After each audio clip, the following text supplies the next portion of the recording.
I just want to welcome everybody for joining us for the CyberSight Interactive webinar today. Uh, Depending on where you are, good morning, good afternoon, or good evening. Our topic is on congenital cataract and surgical pearls for 2025. We're very, very excited to have all of you.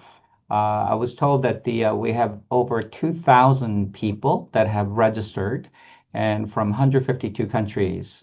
So Orbis, just briefly, was established in 1981. And our mission is to bring strong and sustainable eye care systems uh, that that put treatment and prevention within reach for everyone around the world. And that's one of the goals that we're trying to pursue through the CyberSight. Um, and I'm very excited to have these speakers from different parts of the country and also the world. And first, we have Dr. Ed Wilson from Storm Eye Institute. He was a previous chair of the department. As a matter of fact, when I was a medical student, and now he's an endowed chair and he's a professor, and stays very active at the Medical University of South Carolina.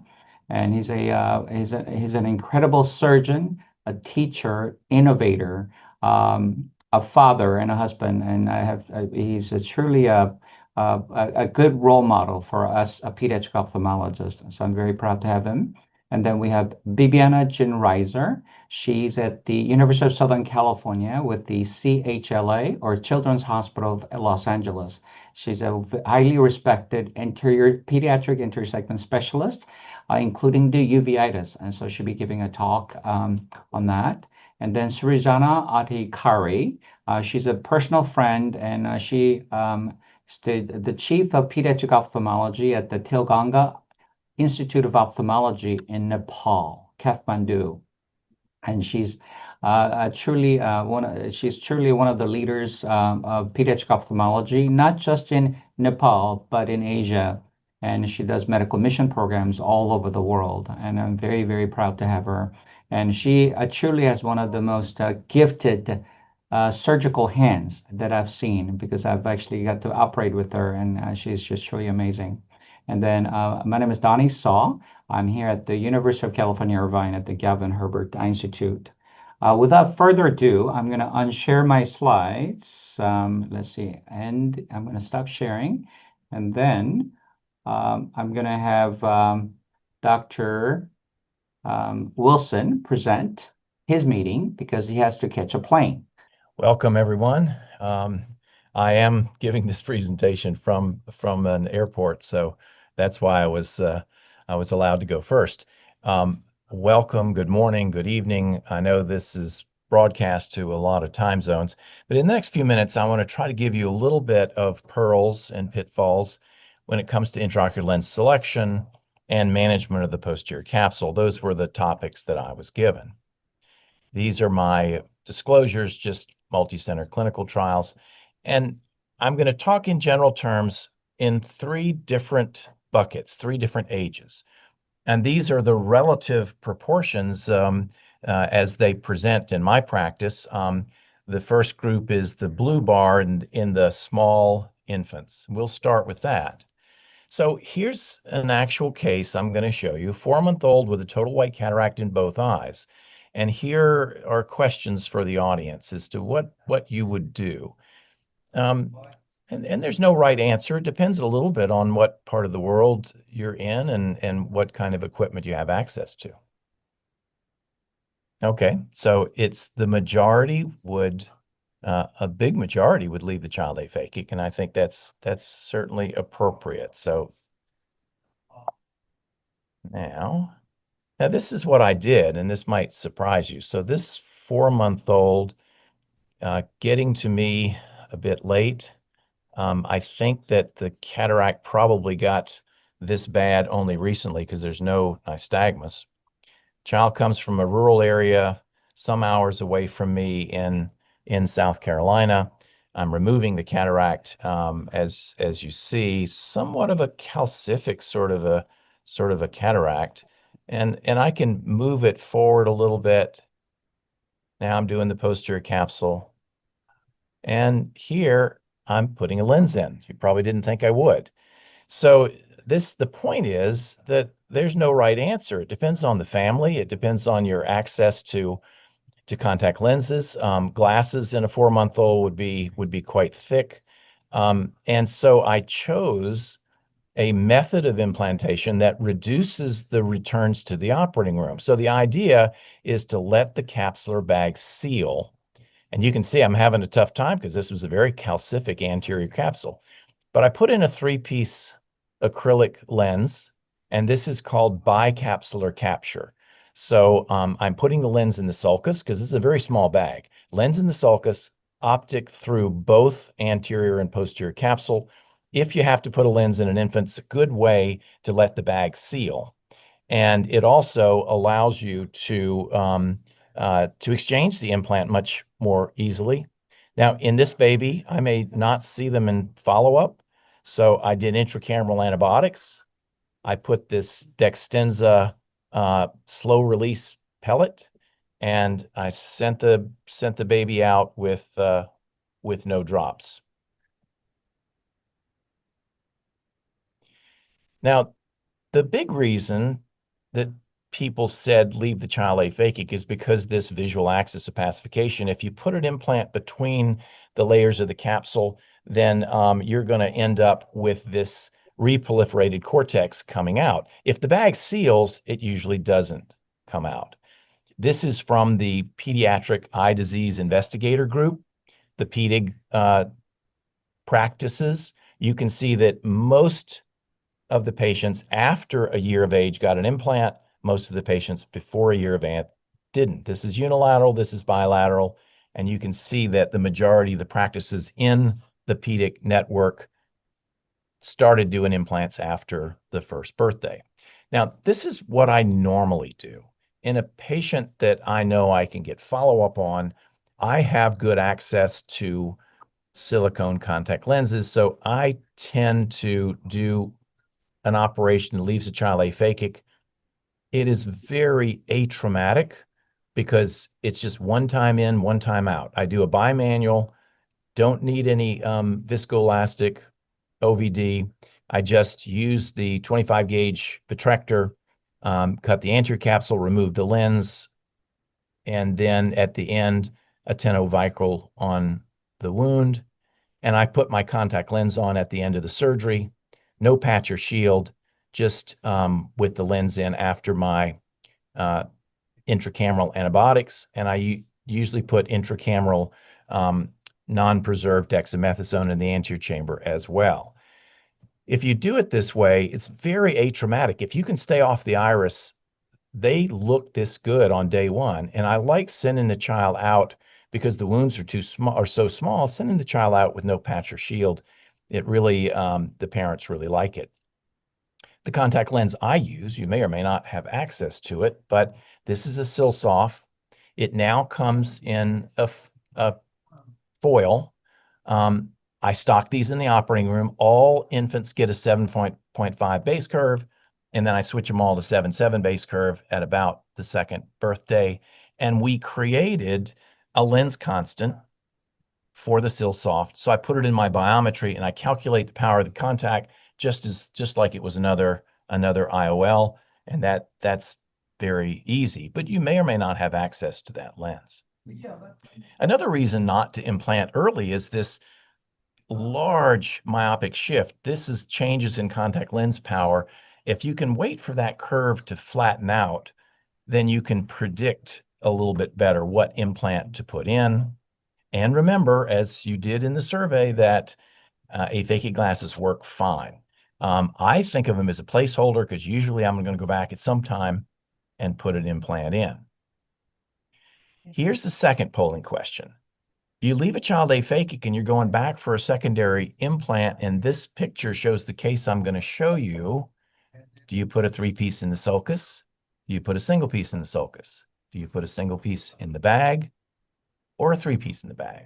And that, now, you may answer it differently depending on whether there's an opportunity to get into the bag. I mean, I know that not all capsules are alike, but let's see what people say, because I think I think you'll be surprised again.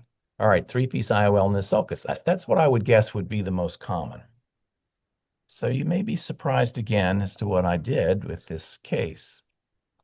All right, here's the case. Now, this child did not have a big sombering ring.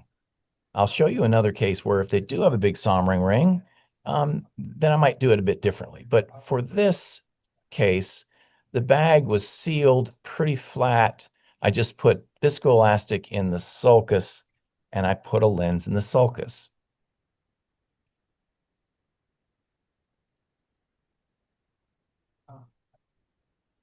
I'll move it forward a little bit.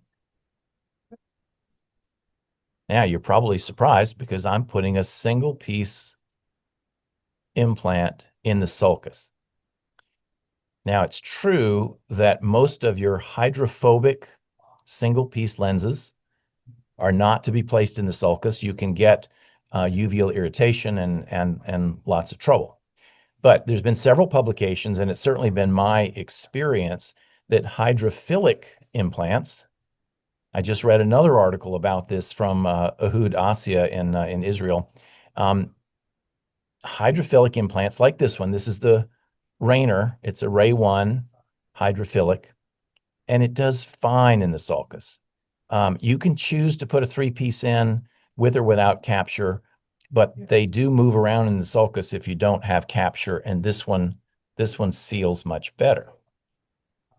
Now, normally, I would do this if I can. This case, there's a big sombering ring. So if there's a big sombering ring, I'm going to use an MVR blade, open up that ring, put my 25 gauge vitrector in, and I'll cut all the way around, creating a new anterior capsule rhexis. And then I'll remove all of the material in the bag. And now I've got a space to put any implant that you would put in the bag. And I think you can see the new anterior capsule edge. Now, the fused white ring, if it's phimosed or if it's in the way, you can remove it, but don't remove it until after the implant is safely in the eye, and just go in behind the implant as you're removing your viscoelastic and do it then. So here now I can use a Clarion. You can use anything you want, and you can put it now in the bag. So about 80% of my secondary implants are in the capsular bag, especially if I've done the original surgery, because I know how much capsule I've left. So that's what I prefer. But like in the other case, it really wasn't available. It would have been really hard to peel those two layers apart.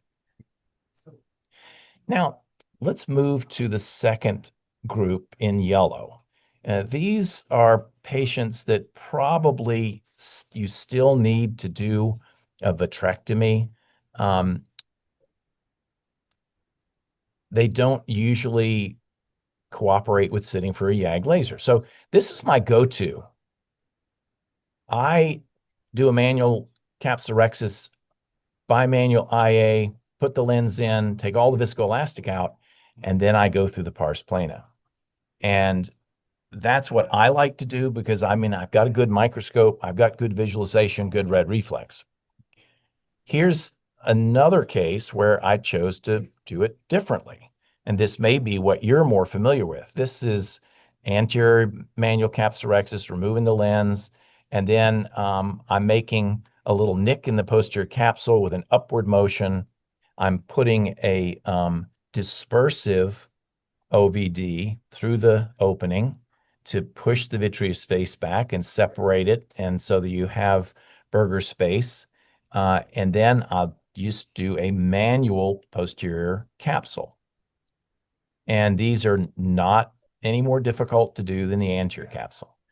Get a nice round posterior capsule, and then put some OVD in and put the lens in. When you're doing a manual posterior capsulorhexis, put your OVD on top of the anterior capsule. Push the anterior capsule to the posterior capsule. Don't put it in the bag yet, because then you try to tear a posterior capsule that's domed, that is concave, that's much more difficult. Now, I chose to just put my standard hydrophobic lens in without capture, and they usually do fine. It's uncertain as to whether, in this case, no vitrectomy, whether you really need the capture. But I'll show you another case, same thing from the beginning. You see I have my capsulorhexis guide, and then I'm going through, I'm just speeding it up for time, but this case, I do a manual posterior capsulorhexis again. But this time I just chose to put a 3-piece lens in and do posterior optic capture. That's probably what you're used to seeing, and it's a very good technique, but it's not the only technique. Now here I'm just finishing the capture. Now it's taught by some that capture will allow you to never have an opacification. Okay. Here's one that looks pretty good, but it was, this child was complaining a lot. This view, here's the next view, an opacified anterior vitreous face despite optic capture. So that does happen. So sometimes you have to do a vitrectomy anyway. All right, let's move quickly to the next block. Most people leave the posterior capsule intact in older kids, but I would urge you to, if you're going to do that, do the YAG early before it gets too thick. I see a lot of these cases that have gotten too thick and the YAG won't work, and then I have to go pars plana. Or I get this successful YAG, and here there's all this material in the vitreous after what was supposed to be a successful YAG. And again, I have to clean it up through the pars plana. Toric IOLs, I'm not going to say much about it, except they're okay. For us, it's just cost, and our families don't usually want to pay the cost. And I don't use multifocals in kids unless they have quit growing, and they're really adults. But I love the new monofocal plus. These are lenses with a better defocus curve. This happens to be the iHance, but they're very, very good. You can offer some good technology to these kids. And lastly, I know questions come up about implant power, and this is what I do. We devised a formula that will predict the future axial length in any individual child. We published this in the AJO in 2019, and recently, this is the bottom, it's in press. No, it was 2024. We did a validation with another data set from South America, and it worked really, really well. So what I do is I predict the axial length at age 20, and then you can aim the implant for emmetropy at age 20, or you can say, I don't mind them being -1 or -3 at age 20, but you can go back and forth with the calculator, and I have it as an app on my computer, and you can customize your decisions rather than using a rule of 7 or some of those things that are very, very inaccurate. So that's a quick rundown for me of some pearls and some pitfalls. I know it's quick, but hopefully you've gotten something out of it. And I won't be at the Q&A, but you feel free to email me with questions if you have them. And I'm glad they could fit me into the panel, and I'll have to go catch a plane. Thank you. Thank you. Thank you, Ed. Jen will be talking about the cataract surgeries and involving patients with uveitis. Good morning, everybody. So I'm going to be talking about something a little bit different, and not just about the mechanics of cataract surgery, but some certain very important considerations around it. Okay. Okay, these are my financial disclosures, none that pertain to this presentation, however. So I present to you a case of one of our patients who was 10 years old when she originally presented with the chief complaint of progressive decreased vision over the year. And so when we saw her, her best corrected visual acuity was in fact down, right eye being 20/50, the left eye 20/25. Her intraoculars were within normals. She did have evidence of a prolonged inflammation with band keratopathy on her cornea, the right greater than left, evidence of synechial changes in the anterior chamber with posterior synechia of the iris. She in fact had early cataracts in both eyes, and she had signs that she was actively inflamed. So of course we immediately started her on prednisolone as well as atropine, referred her to our colleagues in rheumatology to help us, and they in fact were able to diagnose her with juvenile idiopathic arthritis and started her on immunosuppression. So over the next year, she was doing well, and she was tapered off of her steroids eventually and was quiet. However, as is the case with a lot of our pediatric and teenage population, she was lost repeatedly to follow up and has a consistent history of noncompliance. And then COVID happened, and then everything kind of went sideways. And so she eventually presented a number of years back into our clinic where she had continued decreased vision, but now she was uncomfortable and in pain and very irritated. And so her vision, unfortunately, best corrected, decreased down to hand motion to 20/50. This is her good eye now. Her pressures are up, mid-20s. She had progression in her band keratopathy. She had synechial formation to the point of having pupillar membrane with a cerclage.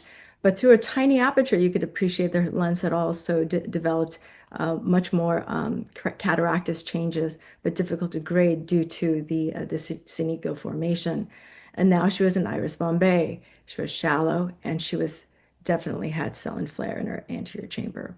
And so we immediately started on our topical medications, now including COSAP, which is durzolamide timolol. And now she's being co-managed by another uveitis specialist in our practice, as well as with rheumatology, and restarted on her systemic immunosuppression. So over the next year, we controlled her glaucoma. However, her vision continued to decrease with progression of everything else that is the sequelae of uveitis. And whereas her eye was very quiet, her vision decreased down to hand motion level with progression in her band keratopathy. And the decision was made cautiously to offer her cataract surgery. And for surgical planning, we planned the eyes 1 month apart so the one eye would have opportunity to recover and then see how she did and then proceed with the second eye. And so this is my surgery. And so, you can appreciate that her band was very robust and thick and almost fibrous. And this is my typical technique for removing, which really isn't helping because we had to actually manually strip the membrane off, which at this point was almost like leather. And so because I need to get access to the AC and also to the lens. And so whereas other people would prefer Malyugins in their adult practice, in my practice, these eyes tend to be very complicated and not entirely regular appearing. And so my to-go is iris retractors, which you see here. Here, I cautiously remove the pupillar membrane that was found and then just systematically and very gingerly start pulling. I do not like to pull too hard because then you're actually going to start damaging the iris and then of course, the reactive inflammation as well. So my system of choice is a 20 gauge vitrectomy system where I can use the vitrector to control the anterior chamber, all the membranes, to strip them to get access to the lens. And here I do a posterior, primary posterior capsulotomy with the vitrector. There's no opportunity to do a rhexis here, and also to do a deep vitrectomy, which also helps these uveitics. Okay. And so through the months, she actually did well. Her vision did recover to the 20/30 level in this left eye with the assist of a contact lens. I have access to an outstanding contact lens specialist. So this is the ability to recover her vision in a very low impact way. And so she did have a bout of cystoid macular edema that was observed after surgery, but we're not sure if it was always there or if it was something that was evident after surgery. It was likely, most likely are always there. We just couldn't see it through her very opacified optical media. Okay. So just a word about complications in pediatric uveitis. I know we're specifically talking about cataracts, but we're also talking about our pediatric patients. Ocular complications in this population are actually quite common. There's cataracts, there's the secondary glaucoma that is evident once their inflammation is controlled, band keratopathy, which you have to watch very carefully, synechial formations, pupillar membranes, and of course, macular edema. These children these children typically are misdiagnosed or underdiagnosed, or there's a huge delay in their diagnosis because their symptoms can be very muted. They do not have the robust photophobia that our adult population can experience that will harbor suspicions for them to go and to get it checked. Most of the time, these children present because they have decreased vision, or the parents observe that these eyes are kind of red for a long time. Maybe somebody should take a look at them. But also, in consideration in this pediatric population, amblyopia is a big risk. Children with uveitis tend to present later, so sometimes they're out of the amblyogenic age group. However, I do have a number of patients that I've collected over the years who presented very early under the age of 6. Okay, and again, vision impairment is secondary to complications other than just the inflammation itself. So you've decided that the vision is affected by cataracts, and now what do? It has to be a very regimented, very thoughtful consideration, and the surgical approach to cataract extraction has to be well thought out, and you have to be very cautious in informing the parents that this is just not a cataract surgery that's done by your senile patients who just have cataract surgery and they're great from the first day or maybe even the hour after surgery. Is something that needs to be managed before, during, as well as after the surgery. Okay, so preoperatively, inflammation must be controlled. They must be controlled for minimally 3 months before the surgery, and immediately at the time of surgery, I will also pulse dose them with steroids. Systemic steroids, 1 milligram per kilogram of weight per day, usually 2 to 3 days before surgery. I will also dose them with oral NSAIDs as well. 200 milligrams BID for a couple of days before surgery, and also watch them, and the steroids are tapered sometimes for as long as 3 weeks. Okay. Younger children and those diagnosed with juvenile idiopathic arthritis-associated uveitis usually have more pronounced postoperative inflammation and also worse prognosis. So these patients have to be handled very, very carefully and very closely. Favorable visual outcomes are associated with aggressive therapy and control of the inflammation throughout the disease course. Okay, so you do the surgery, and now you have to also combat the postoperative inflammation as well. For me, my technique of choice is to do a intravitreal preservative-free triesence depot as I'm closing up the eye. However, in these children, if you're being followed with the retina specialist, you must inform them and almost get their blessing for that step, because in children, specifically pars planitis, where you do have this posterior inflammatory process that they're following, this depot of very white chalky material will affect their ability to assess these patients. Okay. So you're going to do surgery, you have all these things that you are thinking about, but what about a lens? Okay. Studies do show, small numbers for a brief period of follow-up do show that those children who do have a lens versus those children who are left aphakic do okay. Globally, their improvement of vision is realized with the lens implantation. And in these studies, there was no difference in the postoperative inflammation as well as ocular complications. But these children were all uniformly quiet at least 3 months prior to the surgeries, as well as being on immunosuppression. Okay. What about the lens selection?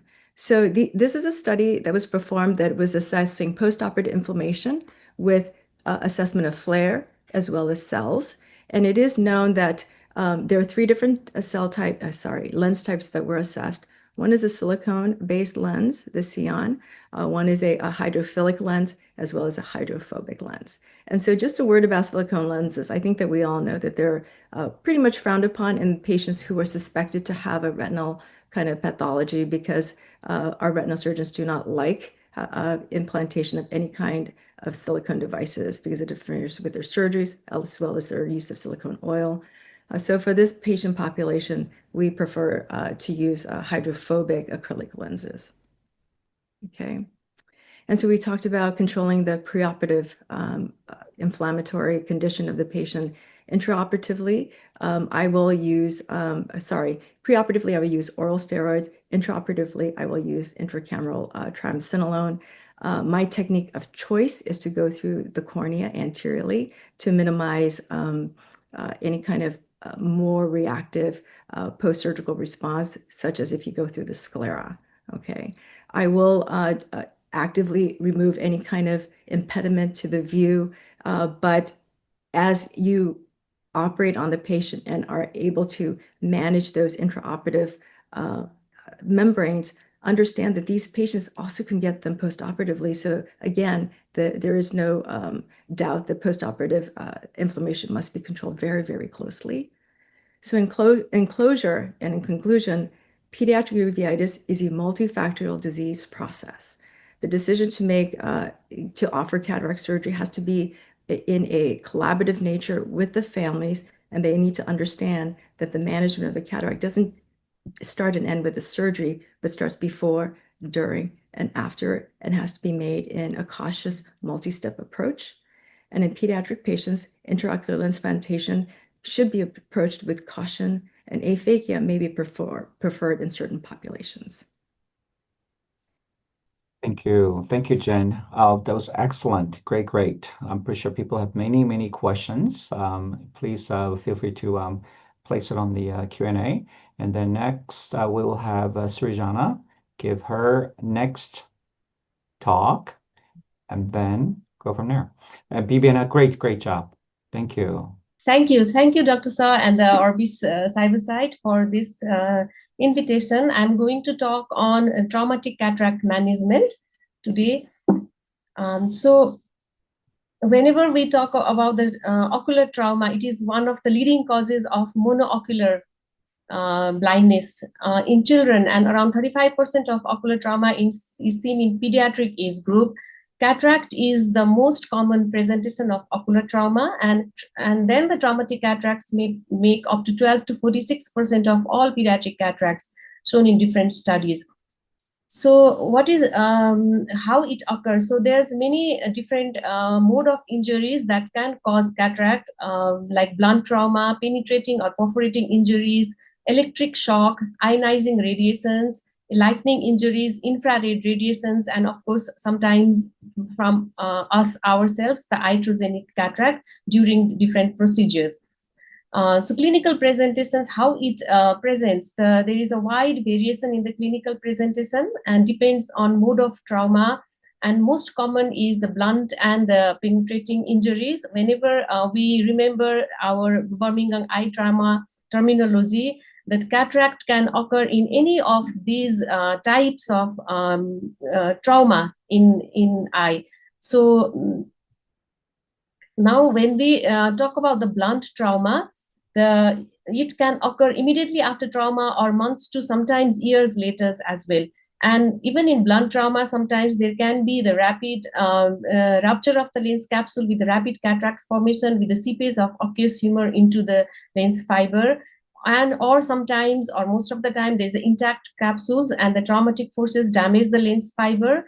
And then also associated with the ocular injuries like iritis, hyphema, vitreous hemorrhage, iridodialysis, cyclodialysis, retinal detachment. There are so many things associated with the traumatic cataract, so it becomes really complicated.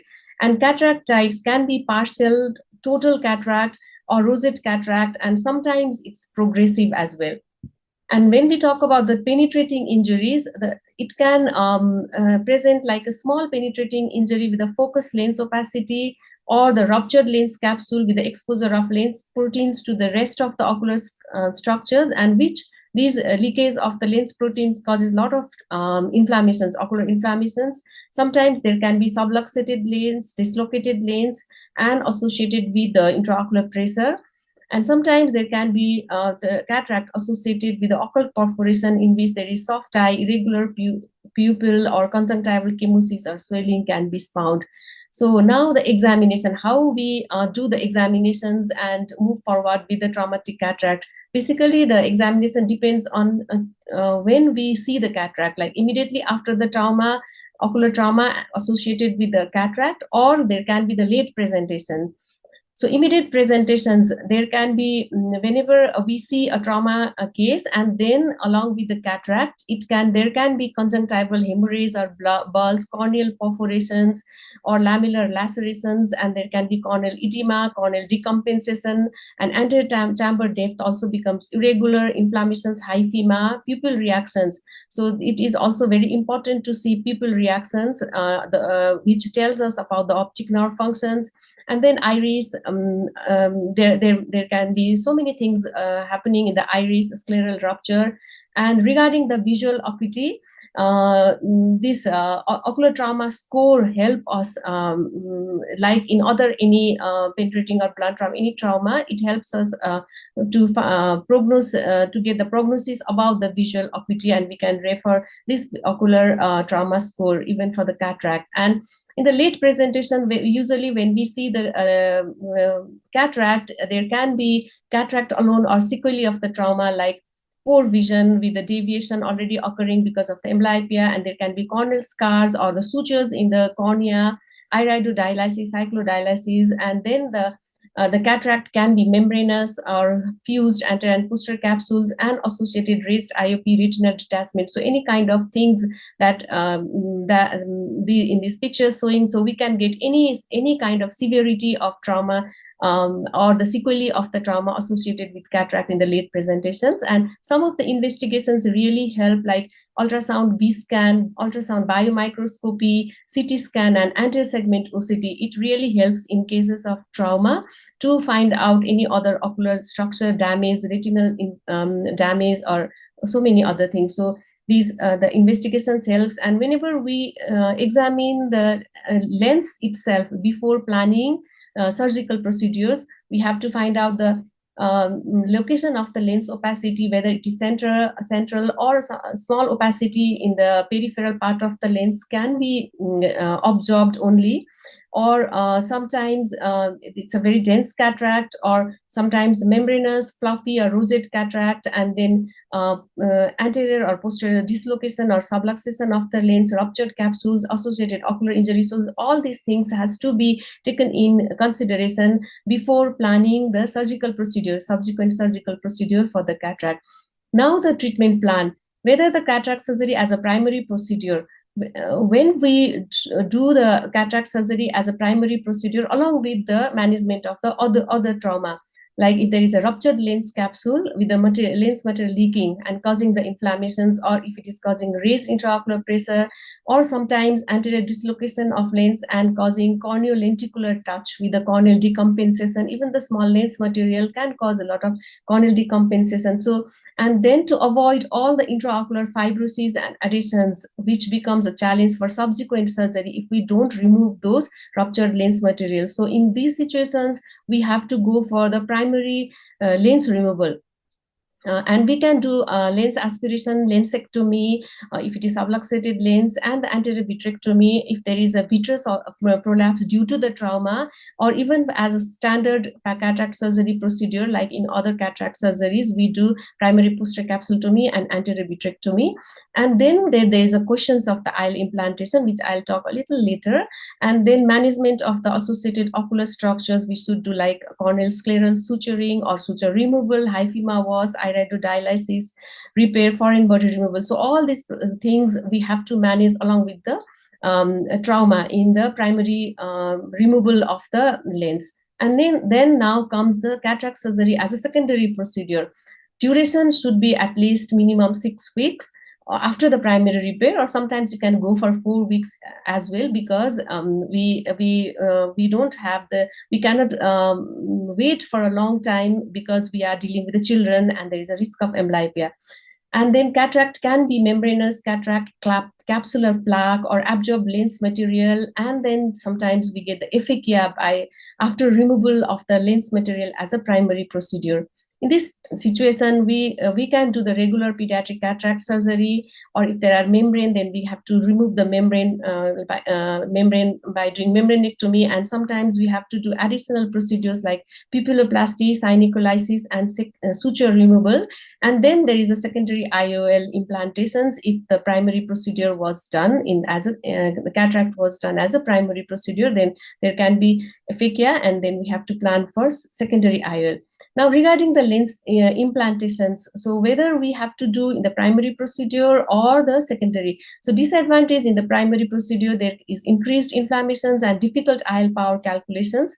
And of course, advantage is to avoid secondary procedure and early intervention for the amblyopia management. And there are some studies which have done the early primary procedure, but usually the studies recommend that if the trauma is very large, then you should avoid primary procedure as a lens implantation in a primary cataract removal. So it's better to wait. If there is a small scar or eyes are quiet, there is no ruptured lens material, then you can put an intraocular lens early. But for my practice, I usually wait for around 4 to 6 weeks before putting the intraocular lens implantations.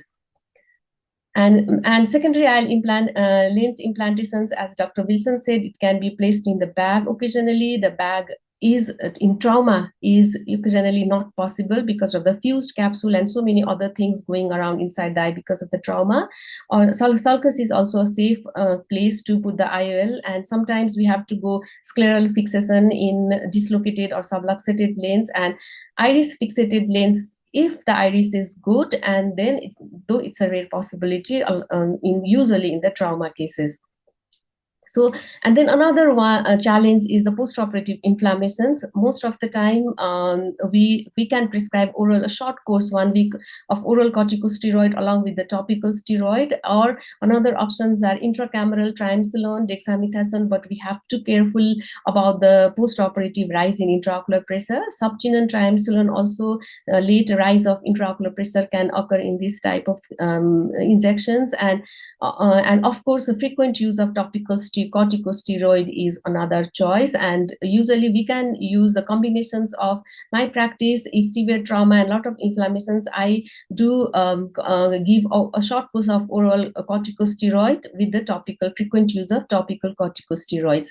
And again, the traumatic cataract, the vision rehabilitation is another challenge because it is most of the time it's unilateral, and always unilateral. Managing the unilateral cataracts in terms of visual rehabilitation is very, very challenging. And the amblyopia usually rapidly progress and usually dense when it is a smaller children and difficult to put IOL and managing unilateral aphakia. We can have contact lenses, but contact lens is not available in all places, and its care and hygiene is also a big factor, especially in developing world. And we can have the patching therapy, and an alternative way is to manage the unilateral aphakia is usually patching one eye for 6 hours a day with the aphakic glass, and no glasses are patching on the remaining time. So this is another option to manage unilateral aphakia with the children along with the glasses. So that's how we also manage most of the time. And now I'll show some of the traumatic cataract videos in which these are in this video. I just wanted to show that PMMA lenses, when there is no foldable or acrylic lenses are available in some of the places, we can use the PMMA lenses. We used to practice PMMA lens before. Now the foldable acrylic lenses are available in Nepal, but in many places because of the cost, it is not possible. So we can, in this case, I have put the PMMA lenses, and there is a traumatic cataract with the synechiae formation. So we can use this vitrector. This is a 20 case vitrector with which we can do breaking the synechiae like synecholysis, and then managing the anterior capsule rhexis, because most of the time these capsules are very thick and then very unpredictable. The lot of adhesions can be there. So these vitrectors can usually, most of the time, helps a lot for managing these capsules. And then along with that, we can do the lens aspirations with the same probe.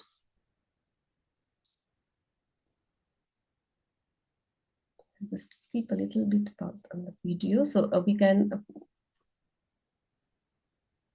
remove the lens material, and the smaller those adhesions, the smaller fibers can also be removed very nicely with this vitrector. And then we can put the PMMA lenses in the bag.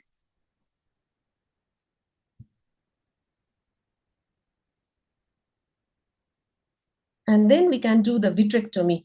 After putting the lens, we can easily do the vitrectomy by slightly lifting posterior capsulotomy and anterior vitrectomy with the same probe, and then apply the sutures. So this way, and the scleral suture, of course, would also be tightly secured scleral wound. And now there is another video which I would like to show, is that it was a case of the cataract with the lightning injury. And usually most of the time in lightning injury, the capsule is very thick and then plaque-like structures. In this case, the anterior and posterior capsules were fused and there were very little lens material, but there was a big plaque. So what I did, I removed some of the lens material, but I left the plaque in there, and then I put PMMA the hydrophilic tetra lenses in the sulcus, because the bags were all fused and there was very little space in the bag. And then going behind the lens, I removed those plaque, the fused anterior and posterior plaque, and then closed the wound. So that is another way of dealing with the trauma. And sometimes this is a very difficult situation. So we get these kind of things sometimes because of the severe trauma, or if we leave the lens material and not remove the ruptured lens material in the primary time, and then a lot of inflammations occurs. But still, it's better not to leave these cases like that, and we can still remove these membranes. And then the intraocular seizures really help in these situations, along with the vitrectomy cutter. I'm using the intraocular seizures to just remove all these membranes, but putting the IL was just out of questions in this type of cases. So I did not put any IL, just made enough opening for the capsular opening for the vision. And then another severe trauma. I received with a very big corneal scar, lot of adhesions, but still I thought that maybe clearing that visual axis can have some help for this child. So and there was so I removed the membranes along with the help of the intraocular seizures as well, and cleared the visual axis to some extent, and it was a little bit temporal visual axis, and then to give child some of the vision. So this is how we have to manage the traumatic cataract. Thank you for your attention. This much I wanted to talk today. So if you have any questions, you can write or ask the question answer. Thank you. So for the next, I think I will talk for about 10 minutes. I'm going to just kind of give an overview. Through Orbis, I've worked in about 60 different operating rooms. So it was really daunting in so many ways. So I'm just going to tell you, these are some of the pearls. I'm going to give you 4 pearls for the general ophthalmologist and also for the learners, for the residents. So I'm going to start out by saying, know your instruments. I've been doing this for 25 years, and I'm going to just tell you, I made every single mistakes possible, and I've just this is one of those procedures that I'm continuing to learn. But know your instruments. Even if you're working in the same operating room, and some of these instruments can malfunction, and unfortunately the engineers are not right there in front of you. So try to be somewhat handy and know how to address some of these potential problems. And also, if you're working in a new operating room, in a different setting, then of course you're going to have to spend some time learning how to operate that.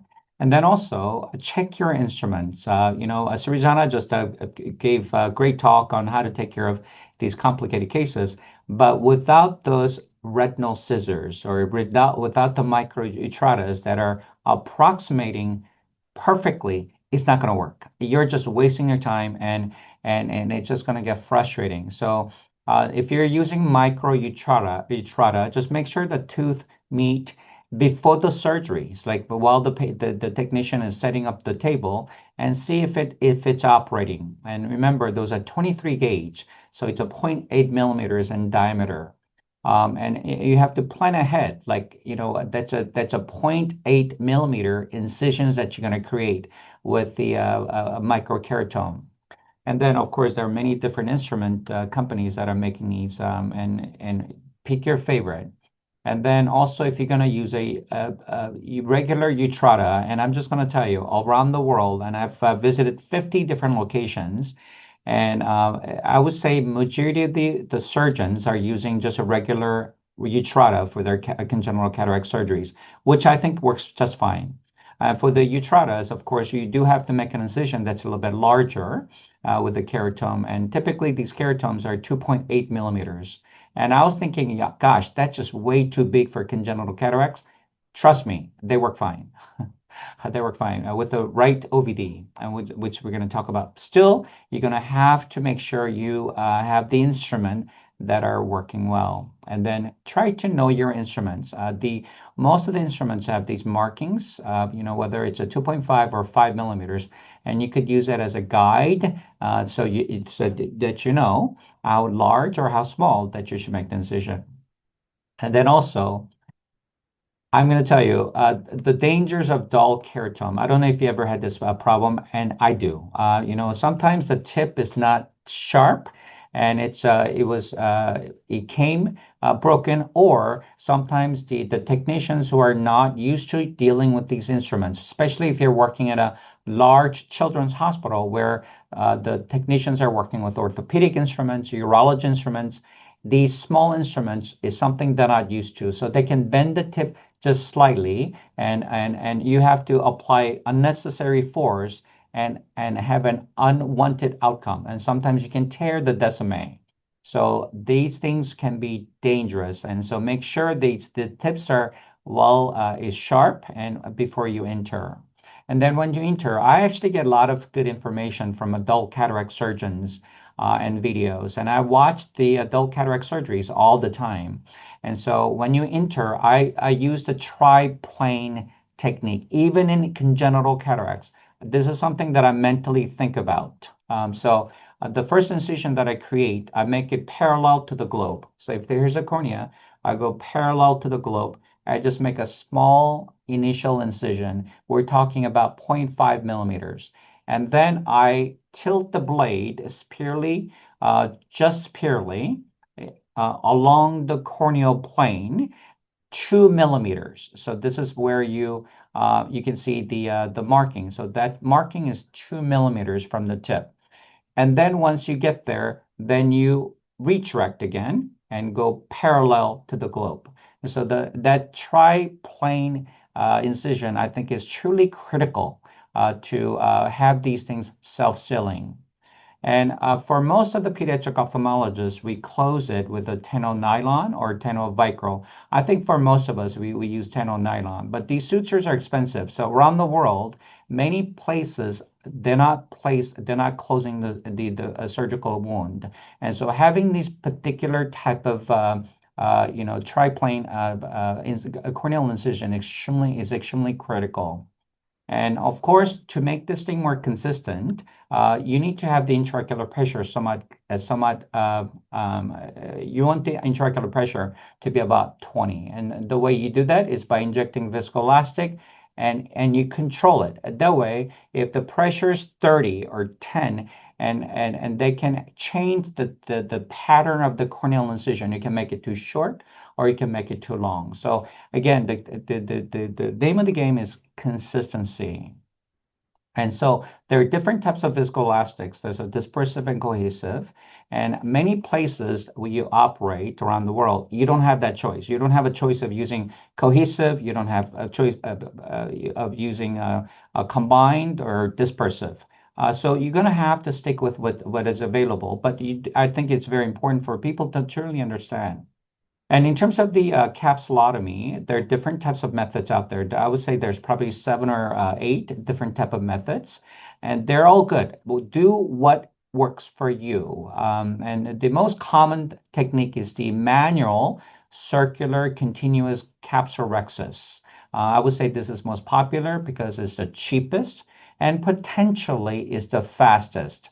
And of course, there's a 2 incision technique as well, where you can pull and push. But I would say around the world, for most of the pediatric cataracts, similar to adults, manual, this circular capsulorhexis is probably the most popular. But this is something that you have to think about. The anterior capsule management in congenital cataracts or pediatric cataract surgery is somewhat unique and challenging compared to adult patients in many ways. But just basically, the main thing is that they're shaped differently. And I know we have most general ophthalmologists that are in the audience right now. And because it's more spherical, it's more convex, if you will. As you create this capsulorhexis, you're going to reach the zonules fibers quicker, faster. And to complicate things further, because it's more convex, the tear is going to always go toward the equator, more radial, if you will. And so, how do you fight that? And the way you do that is using viscoelastic, whether it's a dispersive or cohesive. It really, I mean, obviously the cohesive with a Hilon GV5, a GV or 5 is better, but most places around the world that is not possible. But regardless, you want to put something heavy, and you need to flatten the lens and make it more like an adult. And so that this is something you're more familiar with for the general ophthalmologist. Once it's flattened, it's much easier to maneuver. And number one. Number two, you're going to need to make the capsule more taut. Because as you remember, when you're doing surgery, it's all about counter traction. So when you're pulling, you want some counter traction in opposite direction. And so that is the reason for the OVD. And also, more importantly, the viscoelastic that's more cohesive is going to thrust, and it's going to push down the vitreous, and it's going to give you more space in the anterior chamber, which is already shallow in these patients with the narrow angle. And then, so first thing I do is that I make a small incision either with the cystotome or Utrata or micro-Utrata, because remember, tip of the micro-Utrata is pretty sharp. So I make an incision kind of like in this shape, and then I make a curvilinear capsulorhexis in this fashion. But in adult patients, most surgeons grab the anterior capsule 4 times. So they go from 12 to 3, 3 to 6, 6 to 9, and 9 to 12. They grab it 4 times. For me, with pediatric cataracts, I think you should grab it 8 times. So I actually think about this, and then I move in 2 clock hours. Actually, as you can see, I'm very, very methodical. Everything I do actually has to be very extremely methodical. So I'll make a small incision in horizontal and then vertical, and I create a flap. And then I go 2 clock hours, 2 clock hours, 2 clock hours. So when I'm doing the surgery at this point, I'm not looking at 12 o'clock. I'm only looking at from 6 to 8 o'clock. And that's what I'm aiming for. So if you know exactly where you need to go, that's going to make the procedure a lot more precise and predictable. And so this is what you're doing, 2 clock hours. And this is what you should end up with. And then ideally, the anterior capsule opening should be about 5 millimeters if possible. And the posterior capsule should be about 4, because you don't want these things to come back and grow back, just like Ed talked about. Now, what happens if the rhexis is running away? I actually borrowed these slides from the adult cataract surgery. As you can see as you're trying to create this capsulorhexis, and this thing is going radial, and you can see this right here. There are 4 things you need to think about. So whenever this happens, I'm going to just tell you, for probably the first 10 years of my career, I would just get nervous and I would panic and I go, shoot, What do I do? And then I tend to make things worse. So if you could just remember four things. So number one is that stop. Do not manipulate anymore. People try to just mess with it. They're just messing with it, and usually end up 100, not 99, 100% of the time, they will just go from bad to worse, worse to worst. So first thing is that you just stop right there and take a deep breath, and then just relax. It's going to be okay, because you can manage this, because it is not that difficult. So number one. Number two, fill the AC with whatever OVD that's available. But this is the key. Do not place it just right at the tear. You want to go above it, and then you want to press it down. Because what most people do is that they go under the capsule. They're going under the capsule and inflating it, and then making the tear more radial, and it's going more and more toward the equator.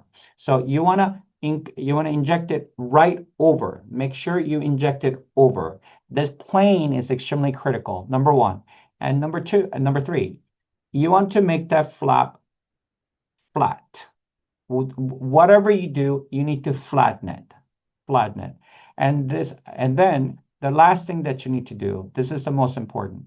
Remember, you are creating this radial tear from the same corneal incision. You're not going to be able to fix it. And that was my mistake. And I tried to grab onto it and tried to thinking I just need to go more centripetal force. No, stop. It doesn't work. So what you have to do is that once you create this flap here, you need to go 90 degrees away. So if this is a corneal incision that you made and you created this, stop and go 90 degrees away. So for example, the flap is pointing this toward 3 o'clock. So you want to go 90 degrees away and create a corneal incision, 90 degrees. And then once you make an incision, and then you go in with an instrument, preferably micro utrata, and then you just want to pull 90 degrees centripetally, just straight up. And that's exactly what you need to do. So again, the key is that do not try to manipulate the radial tear from the same corneal incision, and because it's just going to make things worse. And then the option two, that's the first option. The second option is that you can create, they're retinal scissors or micro scissors, whatever you call it. Sirizana showed a very nice one that's curved. There are different shapes that's available depending on, and it'd be nice, I would highly recommend that you have a curved and then a straight one, because sometimes it just doesn't work. And so create a surgical, just create a new flap just right here. And then you could complete the capsulaxis. And the third option is that you got a vitrector. For these babies, you really need to do a vitrectomy. And so vitrector machine is a must. I've actually done these surgeries in different developing countries without vitrector. And as you know, 100% of these patients develop opacities, and it just doesn't work. So you're going to have a vitrector, and so use a vitrector and make an opening.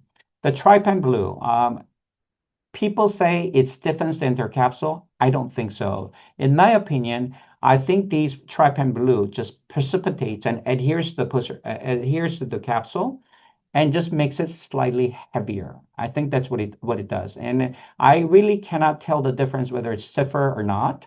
And but I do think that it just makes it heavier, so it just makes it easier to manipulate.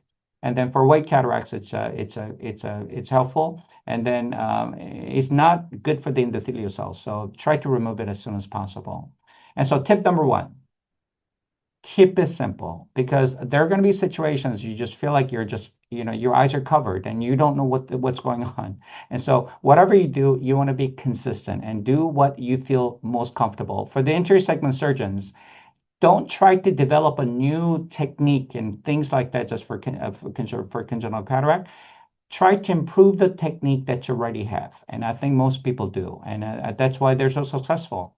Number two is that preparation is 90% and 10% is execution. The surgery in itself, we like to make you think that this is a very difficult surgery. No, The surgery in itself is not, as we all know, like once you get the hang of it, it's not difficult. It's all in the preparation. So just trust me on this. Just better prepared you are, more effectively that you're going to be able to execute. Number three, this is the most important. I'm actually giving a talk at AAO on this topic. Be comfortable. So what does that mean? Ergonomics. Keep your arm at 90 degrees because when you're stressed, when you have that tear going radial, without you even knowing, your trapezius is actually contracting. You can see it. Stop. So rest your elbow on elbow support or something because that stress is being transmitted to the shoulder and your upper back. And that's why you're sore after these type of surgeries. And then your knees have to be at 90 degrees, especially for female doctors, or even like the ladies who are pregnant. And so their postures are just horrible. Because it's not ergonomic. These cataract surgeries are just not designed for people with certain physical features. And so you have to find ways to make yourself comfortable, whether you need a foot paddles that's on a Reiser or things. You need to make yourself comfortable. Sirizana, this is very important, okay, for you especially. And then have the equipment adjust to you. And I see so many times women, men, young men. I'm going to just tell you, I hate to, even people who's been practicing for many, many, many years, they adjust to the equipment. So their postures are horrible. And that's the reason they have to retire early. So please, I see so many doctors, this is actually someone who's got many years of experience, like Ed. And so they're just operating in a weird posture. I don't know what they're doing. And that's just not sustainable. Okay. But the last tip, the most important tip is this is a fun surgery. This is an exciting surgery. You're making a huge impact in these people's lives. Enjoy the journey. Enjoy. Have fun. And of course, the reason I love Orbis so much is that that's what we're doing. We're having fun, but we're also trying to educate and make this thing sustainable. Again, thank you very much. As you can see, this is a very, very exciting. I don't think 1 hour is enough, and we actually went just over. And I'm going to go over a few questions and the slideshow. BBN already been answering all the questions. Oral steroids quantity should be decreased as an older patient. No, I agree. A lot of the things that I actually did not hear BBN's talk, nor Srijana, and everything they've said, I concur completely. The uveitis patients, I just have to tell you, you just have to have one complication from these uveitis patients, and you will never do it again. So I think as I've, doing this for 25 years, I think I'm just a lot more cautious. And I don't think of these cases as just another cataract. No, they're not another cataract. Once you start having these complications and you're married to them, and so you're spending so much time with these patients who are not happy, who are miserable. And I actually had one patient the surgery was done elsewhere, ended up having enucleations just because of the poor complications of the poor complications from the uveitis cataract. And so this, I think I have tremendous respect for. And Srizana, I agree with you. In terms of the primary or secondary IOL after trauma, we have American Society of Ophthalmic Trauma, and also India has its own. China has one. South American has one, and there's an international Society of Ophthalmic Trauma, and this is one of the topics that we actually talked about. And many do, and obviously it has to be individualized to each patient. But I think many advocated for secondary surgery, just because you have better visualization. Yes. More controlled inflammation, and also the surgeon is more relaxed. It's about the comfort. You're not operating at 2 o'clock in the morning until 6 o'clock in the morning, from 2 to 6 a.m. And so you want to get this thing closed, go as much as, and do it as quickly and as efficient as possible. And then if you have another thing that I want to mention is that if you have a zone 1, zone 2 corneal perforations. And of course, you should try to get those repaired. But if it goes into the zone 3, posterior to 5 millimeters, don't try to be too aggressive. That's one of the things that, and you don't need to go far back and trying to push down on the globe and causing more and worsening of the prolapse. And so people just talked about do the corneal and scleral sutures as much as possible in zone 1 and zone 2, but don't be too aggressive in the zone 3. So I think that was very great. And then Viviana, thank you very much for answering all those questions. So you're a pro at this. Okay, I'm just gonna say that we are, all four of us are very readily available. And if you have any questions, or please, I'm gonna beg you, please post your questions on CyberSight. And then we have staff at CyberSight that will assign these questions to different experts. And some of those things will go to Surizana, some of it will go to Ed and also Jin. Please add these questions to there's no dumb question. Please trust me on this, okay? So please post these questions on CyberSight, and then these questions will be delegated to the experts in appropriate fields. And we have, as of right now, we have please mark my word on this, we have over 100,000 members on CyberSight, 100,000. And we have many experts in all fields of ophthalmology, and that we could assign your questions to. So you could post questions, you could post cases, you could post asking for advices on surgical techniques or anything. And so please post it on a CyberSight, or if you want to, you could contact us directly. All of us are on social media, and we'd be happy to address those questions. All right. Well, thank you very much. The CyberSight webinar will be posted on our library within 1 to 2 days, and these questions will be this talk will be available to you forever, because I gave a webinar I think 5 years ago, and it's still going. It's still going very beautifully. And thank you very much. And we'll plan on doing ophthalmic trauma. Our next, we are trying to organize a next webinar on ophthalmic trauma with the experts from the Society of Ophthalmic Trauma. And that's already in the works. And thank you very much, everybody. And I hope you have a wonderful day. Thanks, Bibiana. Thanks, Thank you. Thanks, Ree. Bye.